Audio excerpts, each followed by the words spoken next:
আসসালামু আলাইকুম সবাইকে, আশা করি সবাই ভালো আছেন। আমি মোহাম্মদ সাজ্জাদ আছি আপনাদের সাথে।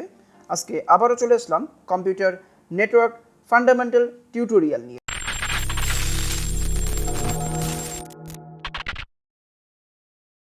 আজকের পর্বে আমরা আলোচনা করব নেটওয়ার্ক টোপোলজি নিয়ে। নেটওয়ার্ক টোপোলজি কী জিনিস তা জানার আগে ফার্স্টে আসি।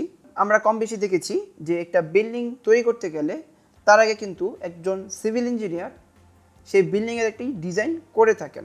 সেই বিল্ডিংয়ের ডিজাইন থেকে কিন্তু সেই বিল্ডিংটা তৈরি করা হয়। সেমভাবে কোনো একটি অফিসের জন্য যখন নেটওয়ার্ক সেট আপ করা হয় তার আগে কিন্তু একটা ডিজাইন করা হয়, যেটা হলো নেটওয়ার্ক টপোলজি। তো নেটওয়ার্ক টপোলজি হলো 6 প্রকার। ফার্স্টে আসি বাস টপোলজি। বাস টপোলজি কী জিনিস সেটা সম্পর্কে আমরা জানব। এখানে আমি লিখে রেখেছি যে টপোলজিতে একটি মূল তারের সাথে সবকটি ওয়ার্কস্টেশন বা কম্পিউটারের সংযুক্ত থাকে, তাকে বাস টপোলজি বলা হয়। বাস টপোলজিটা দেখতে কিন্তু এই রকম। আমার কিন্তু একটি ছবি দেখছেন স্ক্রিনে, সেটার মতো কিন্তু আমাদের বাস টপোলজিটা হয়ে থাকে। এই যে চিকন একটা আমরা লাইন দেখছি, এই লাইনের ভিত্তিতে কিন্তু আমাদের বাস টপোলজি ডিজাইন করা হয়। উদাহরণস্বরূপ আমরা যদি দেখি, আমাদের এলাকাভিত্তিক যে ডিশ লাইনগুলো আমাদের ডিশ প্রোভাইডাররা দিয়ে থাকে, তারা কি করে, তারা কিন্তু একটা ক্যাবলের মধ্য দিয়ে তারা কিন্তু প্রতিটা ঘরে কিন্তু ডিশ সাপ্লাই করছে। এই যে একটা কেবলের থ্রুতে তারা একটা ঘরে সাপ্লাই করছে, এটাই কিন্তু বাস টপোলজি বড় একটা উদাহরণ। বাস টপোলজির জন্য কোএক্সিয়াল কেবল ইউজ করা হয়। কোএক্সিয়াল কেবল আবার দুই প্রকার, একটা হলো থিকনেক কোএক্সিয়াল কেবল, আর একটা হলো thin coaxial cable. Thicknet coaxial cable আমরা যেটা বুঝি সেটা হলো আমাদের ব্যাকবোন কেবল। এই যে আমি আপনাদেরকে উদাহরণস্বরূপ এর আগে বলেছিলাম যে ডিশ লাইনের জন্য কি হয়, একটা তার কিন্তু আমাদের ফার্স্টে তাদের চ্যানেল থেকে কিন্তু আমাদের বাসা বাড়িতে কিন্তু সেটা ঢুকে, তারপর সেটাতে কিন্তু আমাদের কি করা হয়, লাইনগুলো দেওয়া হয়। এই যে একটা তার ঢুকলো, সেই তারটাই হলো আমাদের থিকনেট কোএক্সিয়াল কেবল। আর আমাদের বাসা বাড়িতে যেই লাইনগুলো ঢুকছে সেটা হলো আমাদের থিক কোএক্সিয়াল কেবল। তো বুঝে ফেললাম যে আমাদের কোএক্সিয়াল কেবল কী জিনিস। এই বাস টপোলজির কিন্তু মেরিট ডিমেরিট দুটি রয়েছে। আজকের দিনে কিন্তু বাস টপোলজি কেউ ইউজ করে না। এটির মেরিট হলো এটি খুব সহজে ইনস্টল করা যায়। আর ডিমেরিট যদি আমরা দেখি, আমাদের এখানে দেখুন, আমাদের একটা সিঙ্গেল কেবলের থেকে কিন্তু আমাদের এখান থেকে এখানে 3টা পিসিতে, এখানে 3টা পিসিতে লাইন যাচ্ছে। এই যে এখান থেকে যে লম্বা একটি তার ঢুকছে, এখান থেকে যদি কোনো তারের অংশ কাটা যায় তাহলে কিন্তু আমাদের পুরো নেটওয়ার্কটা ডাউন হয়ে যাবে। এই টপোলজিটি হলো সম্পূর্ণ হাফ ডুপ্লেক্স মোডে কাজ করে। এবার যদি আসি হাফ ডুপ্লেক্স মোড কী জিনিস, এটা হলো আমাদের data transmission mode. Data transmission mode 3 প্রকার: simplex, half duplex, full duplex. আমরা যদি সিমপ্লেক্স বুঝি, এই ডেটা ট্রান্সমিশন মোডে যোগাযোগটি একমুখী হয়, অর্থাৎ একদিকে ডাটা প্রেরিত হয়। মানে যখন আপনি সেন্ড করবেন তখন কিন্তু আপনি সেন্ডই করতে পারবেন, তখন কিন্তু আপনি সেটা রিসিভ করতে পারবেন না। এটা হলো আমাদের সিমপ্লেক্স মোড। তারপরে আসি হাফ ডুপ্লেক্স মোড। এই ডেটা ট্রান্সমিশনের মোডে ডেটা উভয় দিকেই প্রবাহিত হয়, কিন্তু একসাথে নয়। এটার বড় উদাহরণ হলো ওয়াকি টুকি। যখন আমরা কারো হাতে ওয়াকি টুকি দেখি, তখন কিন্তু যখন আপনি কথা বলবেন তখন কিন্তু আপনি কথাই বলতে পারবেন। যখন আপনার কথা বলা শেষ হয়ে যাবে তখন কিন্তু আপনার অপর দিক থেকে যে শুনেছে সেটার রিপ্লাই দিতে পারবে। এটা হলো আমাদের হাফ ডুপ্লেক্স মোড। আর সিমপ্লেক্স যদি আমরা বুঝি তাহলে কিন্তু সেটার উদাহরণ হলো আমাদের টিভি। যখন আমরা কি করি, টিভি থেকে যখন আমাদের কথাগুলো আসে তখন কিন্তু আমরা কথা শুনতেই পারি, কিন্তু আমরা কোনো রিপ্লাই দিতে পারি না। তো তারপরে আছে আমরা এখান থেকে ফুল ডুপ্লেক্স মোড। এই ডেটা ট্রান্সমিশন মোডে ডেটা একই সময় উভয় দিকে প্রবাহিত হয়। মানে আমাদের সেলফোন, আমরা আমাদের হাতের সেলফোনে কি করি, আমরা কথাও বলি, কথা শুনতেও পারি। তো এটাই হলো আমাদের ফুল ডুপ্লেক্স মোড। তো আমাদের এই বাস টপোলজি কিন্তু আমাদের কি করে, হাফ ডুপ্লেক্স মোডে কাজ করে। যখন আপনি এদিক থেকে ডাটাটা প্রেরণ করছেন তখন কিন্তু আপনার অন্য যেই কম্পিউটারগুলো রয়েছে সেই কম্পিউটারগুলো কিন্তু ডাটা পাঠাতে পারবে না। আপনার যখন ডাটা পাঠানো শেষ হয়ে যাবে তারপর কিন্তু অন্যান্য কম্পিউটার ডাটা পাঠাতে পারবে। এটা হলো আমাদের বাস টপোলজি। আর এই বাস টপোলজি আজকের দিনে কিন্তু আমরা ব্যবহার করি থাকি না, কারণ এই যে আমাদের বাস টপোলজিটা এটা কিন্তু আমাদের একটা কেবলের মাধ্যমে চলে, যার কারণে যদি কোনো দিক দিয়ে আমাদের কেবলটা কাটা যায় তখন কিন্তু আমাদের পুরো নেটওয়ার্কটা ডাউন হয়ে যায়। তো আমরা বুঝতে পারলাম বাস টপোলজি মাধ্যমে আমরা কী ধরনের ডিজাইনগুলো করে থাকি। তারপরে এসে আমরা এখান থেকে রিং টপোলজি। রিং টপোলজি প্রতিটি কম্পিউটার তার পার্শ্ববর্তী কম্পিউটারের সাথে সংযুক্ত থাকে। এভাবে রিংয়ের সর্বশেষ কম্পিউটারটির প্রথম কম্পিউটারের সাথে সংযুক্ত থাকে। এই অবস্থায় কোনো কম্পিউটার ডেটা পাঠালে তা বৃত্তাকার পথে ঘুরতে থাকে যতক্ষণ না পর্যন্ত প্রাপক কম্পিউটারটি ডেটা গ্রহণ করে। এই অবস্থায় কোনো কেন্দ্রিক কম্পিউটার থাকে না, এতে প্রতিটি কম্পিউটারের গুরুত্ব সমান। আমরা বাস টপোলজিতে কী দেখেছিলাম যে আমাদের একটা সিঙ্গেল কেবলের থেকে কিন্তু আমাদের সবগুলো কম্পিউটার কানেক্ট করা।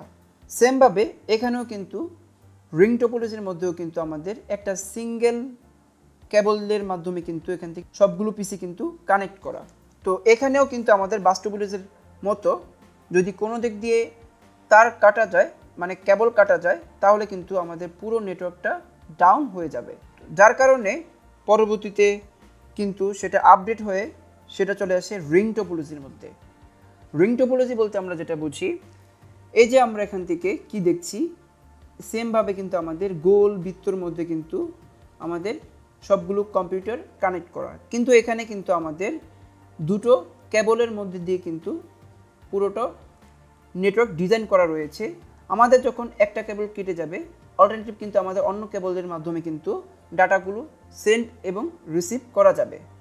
এখানে আমাদের একটা কম্পিউটার রিসিভার হিসেবে আছে আর একটা কম্পিউটার আমাদের সেন্ডার হিসেবে আছে, মানে একটা ডাটা পাঠাবে আরেকটা রিসিভ করবে, আরেকটা ডাটা পাঠাবে আরেকটা রিসিভ করবে, এভাবে কিন্তু আমাদের পুরো নেটওয়ার্কটা ডিজাইন করা।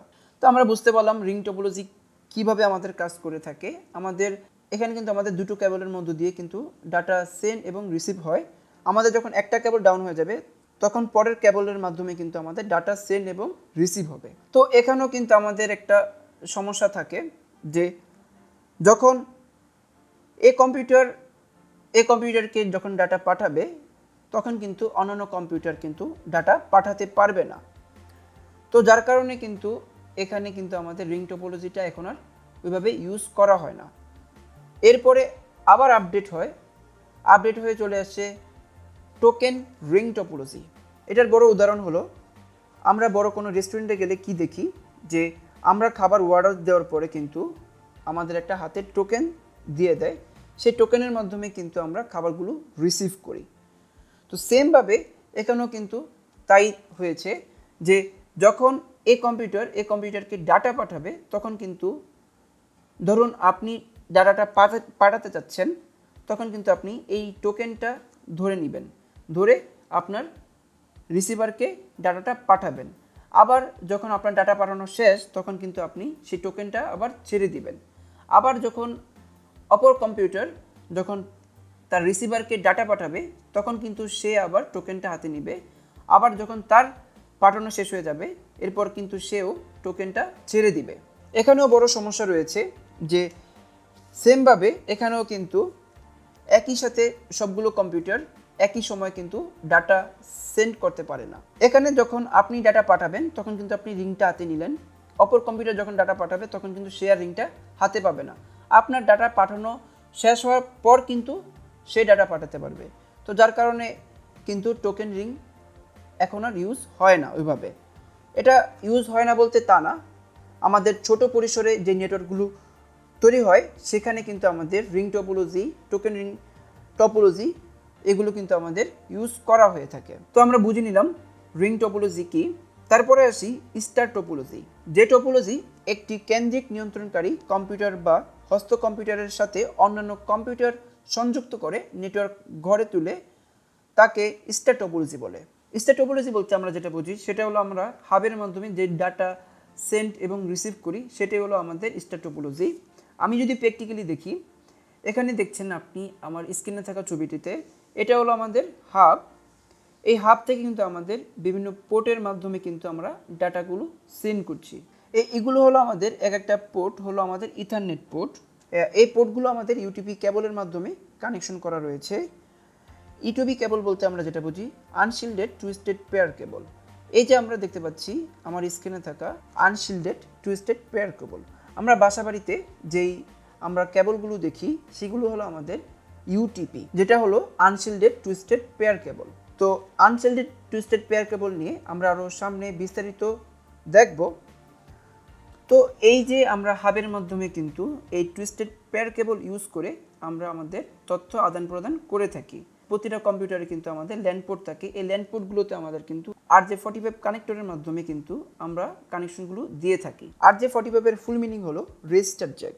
যখন এক একটা কম্পিউটার যখন অন্য কম্পিউটারকে ডাটা পাঠায় তখন কিন্তু এই হাবটা ব্রডকাস্ট করে দেয়। ব্রডকাস্ট বলতে আমরা যেটা বুঝি 1 to 1। আমি আমার ছবিতে এখানে দিয়ে দিয়েছি। ব্রডকাস্টটা কি? ব্রডকাস্টটা হলো একটা ডিভাইস থেকে সবগুলো ডিভাইসে পাঠানো। ব্রডকাস্ট হলো আমরা টিভিতে লাইভ দেখি, তাই না? সেই লাইভটা কিন্তু আমাদের ব্রডকাস্টের মতোই হয়। যখন কোথাও থেকে লাইভটা শুরু করে তখন কিন্তু আমরা প্রতিটা টিভি চ্যানেলে, আমাদের সেলফোনে, আমাদের কম্পিউটারে কিন্তু আমরা সেটা দেখতে পারি। তো ব্রডকাস্ট হলো 1 to 1। তারপরে আসে আমরা এখান থেকে ইউনিকাস্ট, মাল্টিকাস্ট। ইউনিকাস্ট বলতে আমরা যেটা বুঝি 1 to 1, শুধুমাত্র একটা ডিভাইস থেকে আরেকটা ডিভাইস, এটা হলো আমাদের ইউনিকাস্ট। আর মাল্টিকাস্ট বলতে আমরা 1 to someone, মানে অল্প কিছু পাঠানো মানে মাল্টিকাস্ট। তো আমরা বুঝে নিলাম ইউনিকাস্ট কী জিনিস, মাল্টিকাস্ট কী জিনিস, ব্রডকাস্ট কী জিনিস। এখানেও কিন্তু আমাদের হাব ব্রডকাস্টের কাজটাই করে থাকে।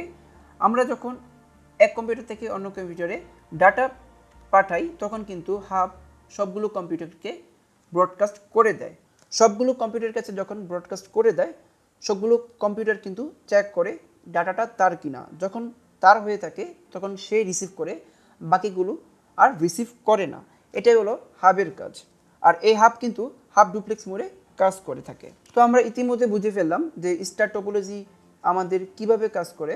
তারপরে যদি আমরা আসি ট্রি টপোলজি, যে টপোলজি কম্পিউটারগুলো পরস্পরের সাথে গাছের শাখা প্রশাখার মতো বিন্যস্ত থাকে তাকে ট্রি টপোলজি বলে। একটি গাছের যেমন কাণ্ড থেকে অসংখ্য ডালপালা ছড়ায়, তেমনি কিন্তু ট্রি টপোলজিতেও মূল ব্যাকবোন থেকে শাখা প্রশাখার মতো নেটওয়ার্ক বের হয়ে আসে। এই টপোলজিটা সম্পূর্ণ তৈরি স্টার টপোলজির সমন্বয়। আমাদের কিন্তু এখানে একটা, দুইটা, তিনটা, চারটা হাব রয়েছে। এই চারটা হাব থেকে কিন্তু আমাদের সবগুলো শাখা প্রশাখা বের হয়ে গেছে। তো এভাবে কিন্তু আমাদের পুরো ট্রি টপোলজিটা আমাদের তৈরি করা হয়েছে। আমি যদি এখানে গাছের স্বরূপ দেখি, এখানে দেখুন আমার কিন্তু একটা সার্ভার কম্পিউটার থেকে কিন্তু শুরু হয়েছে। এটা হলো আমাদের মূল ব্যাকবোন, যেটাকে আমরা কাণ্ড বলে থাকি গাছের। এটাও থেকে আমাদের শুরু করে এভাবে কিন্তু সেটা উঠেছে। আমাদের কিন্তু এখান থেকে এই ডালের মতো এ পাশে বের হয়েছে, ডালের মতো এই পাশে বের হয়েছে। আর তো এভাবে কিন্তু আমাদের টি টপোলজি কাজ করে থাকে। আমরা ইতিমধ্যে টি টপোলজি সম্পর্কে বুঝে ফেললাম। তারপরে আসি হাইব্রিড টপোলজি। হাইব্রিড টপোলজি বলতে আমরা যেটা বুঝি বাস, স্টার, রিং ইত্যাদি টপোলজির সমন্বয়ে গঠিত নেটওয়ার্ক টপোলজিকে বলা হয় হাইব্রিড টপোলজি। আমরা এখানে ছবিতে দেখতে পাচ্ছি যে star topology, ring topology, bus topology. আমরা বাস টপোলজিতে দেখেছিলাম যে আমাদের একটা সিঙ্গেল কেবল থেকে কিন্তু আমাদের কম্পিউটারগুলোতে কানেকশন গিয়েছে। আমাদের এই সিঙ্গেল কেবলের কোনো অংশ কাটা গেলে কিন্তু আমাদের পুরো নেটওয়ার্কটা ডাউন হয়ে যাবে। তো আমাদের পুরো হাইব্রিড টপোলজিটা কিন্তু এই তিনটার সমন্বয়ে কিন্তু তৈরি করা হয়েছে। তো স্টার টপোলজিতেও আমরা দেখেছিলাম যে আমাদের একটা হাব থাকবে মাঝখানে, সে হাব থেকে কিন্তু আমাদের কম্পিউটারগুলোতে কানেকশন ঢুকেছে। আর রিং টপোলজিতে আমরা দেখেছিলাম যে আমাদের একটা সিঙ্গেল কেবল থেকে কিন্তু আমাদের সবগুলো কম্পিউটার কানেক্ট করা। এই টপোলজিটা কিন্তু স্টার টপোলজির মতো দেখতে গেলেও এটা কিন্তু আমাদের বাস টপোলজির মতো কাজ করে থাকে। হাইব্রিড টপোলজিতেও কিন্তু আমাদের কি হয়ে থাকে, একটা সিঙ্গেল কেবল থাকে। এই কেবল থেকে কিন্তু আমাদের ডাটাগুলো ব্রডকাস্ট করে সবগুলো কম্পিউটারে যায়। যখন যার ডেস্টিনেশন অ্যাড্রেসের সাথে মিলে যায় সেই কিন্তু রিসিভ করে, আর বাকিগুলো আর রিসিভ করে না। তো এখানেও কিন্তু আমাদের হাইব্রিড টপোলজিতেও আমাদের কিন্তু ডাটাগুলো ব্রডকাস্ট করে। আজকের দিনে হাইব্রিড টপোলজি কিন্তু অত বেশি ইউজ করা হয় না, ছোট কোনো নেটওয়ার্ক হলে সেটার জন্য ইউজ করা হয়ে থাকে। তো আমরা ইতিমধ্যে বুঝে ফেলেছি হাইব্রিড টপোলজি কীভাবে কাজ করে থাকে। তারপরে যদি আমরা আসি মেশ টপোলজিতে, যদি কোনো নেটওয়ার্ক ডিভাইস বা কম্পিউটারগুলোর মধ্যে অতিরিক্ত সংযোগ থাকে তাহলে তাকে বলা হয় মেশ টপোলজি। এখানে আমরা দেখতে পাচ্ছি যে এখানে প্রতিটি কম্পিউটারের সাথে কিন্তু কানেক্ট করা। আমাদের কিন্তু এই কম্পিউটারের সাথে এই কম্পিউটার কানেক্ট করা, এই কম্পিউটারের সাথে কম্পিউটার কানেক্ট করা, আবার এই কম্পিউটার থেকে এই কম্পিউটার কানেক্ট করা। এখানে কিন্তু আমাদের কোনো দিক দিয়ে যদি কাটা যায়, অপর কিন্তু তার মাধ্যমে কিন্তু সেখানে ডাটা পাঠাতে পারে। এখানে কিন্তু পুরো নেটওয়ার্কটাই কিন্তু অনেকগুলো তারের মাধ্যমে কিন্তু সংযোগ করা। আজকের দিনে মেশ টপোলজি খুব কম ব্যবহার করা হয়, কারণ এই টপোলজিটা অনেক বেশি কস্টলি। কারণ এখানে আমরা দেখতে পাচ্ছি যে আমাদের অনেকগুলো কেবলের প্রয়োজন হচ্ছে। এই টপোলজিতে বড় সুবিধা হলো এখানে ডাটা কলিশন হবে না, কারণ সবার কিন্তু ডিফারেন্স চ্যানেল আছে। আর এই টপোলজি কিন্তু ফুল ডুপ্লেক্স মোডে কাজ করে থাকে। আমরা কিন্তু এর আগে জেনে গেছি যে ফুল ডুপ্লেক্স মোড কী জিনিস। তো দেখে নিলাম আজকের ক্লাসটি।